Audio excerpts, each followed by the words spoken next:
Audible presents this Brilliance audio production of Final Witness. Chapter 1. My name is Thomas Robinson. I am 16 years old. Today is Thursday, the 6th of July, and I am making this statement to Detective Sergeant Hearns of the Ipswich Police.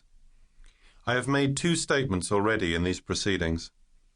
Everything that I say is true to the best of my knowledge and belief, and I make this statement knowing that, if it is tendered in evidence, I shall be liable to prosecution if I have wilfully stated anything which I know to be false or do not believe to be true.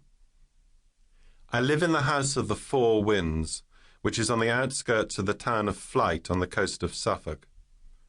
The only other person who lives here now is the housekeeper, Jane Martin, who looked after me when I was a boy.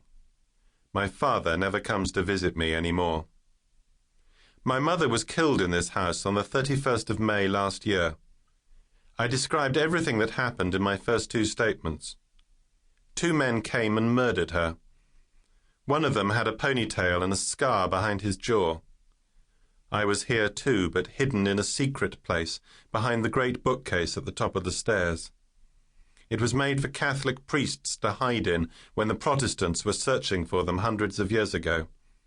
I hid there, but my mother didn't. She couldn't because there was not enough time. That's why she died. The men didn't see me, but I saw the man with the scar through the little spy hole in the bookcase. He was bending down over my mother, and I saw him when he got to his feet with something gold in his hand. I remember his face more clearly than any face I've ever seen, although I only saw him for a second or 2. It's like my memory took a photograph. Small, dark eyes, thin, bloodless lips, and a thick scar that ran down from behind his jaw into his strong bull neck. You could see the scar because he had his black hair in a ponytail. I'd seen the man before. He was with Greta in London. It was 6 weeks before he killed my mother. I only saw him from behind, but I know it was him. He had the same ponytail and the scar. Yesterday evening at about 7 o'clock I saw this man again, for a 3rd time. Jane Martin goes to the town hall in Flight on Wednesday evenings for the Women's Institute, and so I was alone in the dining room eating my dinner. There are windows looking out to the front and toward the lane on the north side of the house. They were all open. I think I was listening to the sea and remembering things like I sometimes do.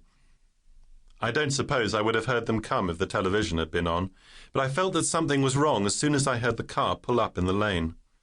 We use the lane to go down to the beach, but nobody else does. It's too far out of town, and I wasn't expecting any visitors. They came through the door in the north wall, just like they did on the night my mother died. They must have had a key. I saw them coming down the lawn to the front door. They were moving quickly, and there was no time for me to get upstairs to the hiding place behind the books where I'd hid before. I ran instead to the old black bench, which is beside the door going from the dining room into the hall. It has a seat that opens up, and I got in there.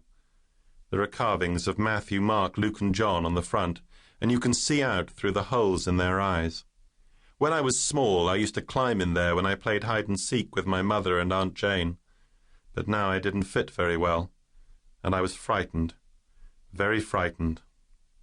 The police have installed a panic button in the house, and I pressed that before I got in the bench. It's connected to Carmouth Police Station and makes them come when I need them.